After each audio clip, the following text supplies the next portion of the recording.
रहा है, जिन जिन देशों ने टेक्नोलॉजी में महारत हासिल की, वो देश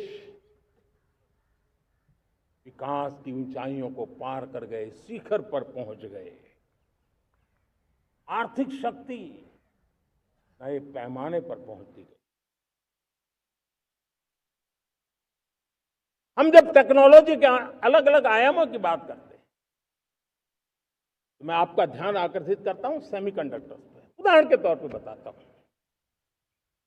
मैं यहां लाल किले से किसी सरकार की आलोचना करने के लिए खड़ा नहीं हुआ और नहीं मैं करना चाहता, लेकिन देश की युवा पीढ़ी को जानकारी होना भी उतना जरूरी है। हमारे देश में 50-60 साल पहले सेमीकंडक्टर को लेकर के फाइलें शुरू हुई। 50-60 साल पहले फैक्ट्री का विचार चालू हुआ। आप मेरे नौजवानों जानकर के हैरान हो जाएंगे, आज सेमीकंडक्टर जो पूरी दुनिया की एक ताकत बन गया है, 50-60 साल पहले वो विचार,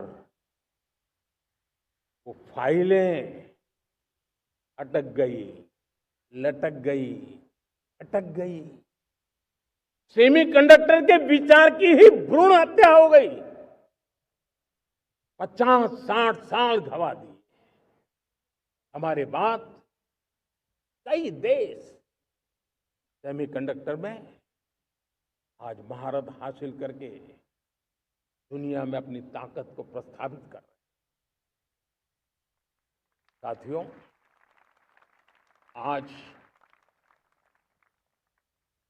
हमने उस बोझ से मुक्त होकर के मिशन मोड में सेमीकंडक्टर के काम को आगे बढ़ाया है। 6 अलग अलग सेमीकंडक्टर के यूनिट्स जमीन पर उतर रहे हैं। 4 नए यूनिट्स को हमने ऑलरेडी हरी झंडी दिखा दी है, ग्रीन सिग्नल दे दिया है।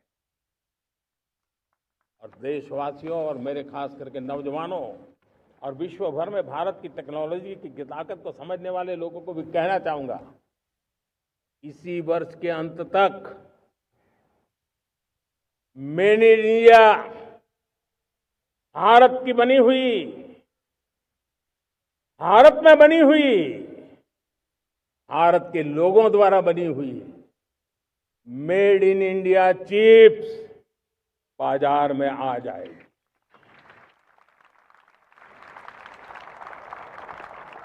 मैं दूसरा उदाहरण देना चाहता हूं। अब ऊर्जा के क्षेत्र में हम सब जानते हैं कि हम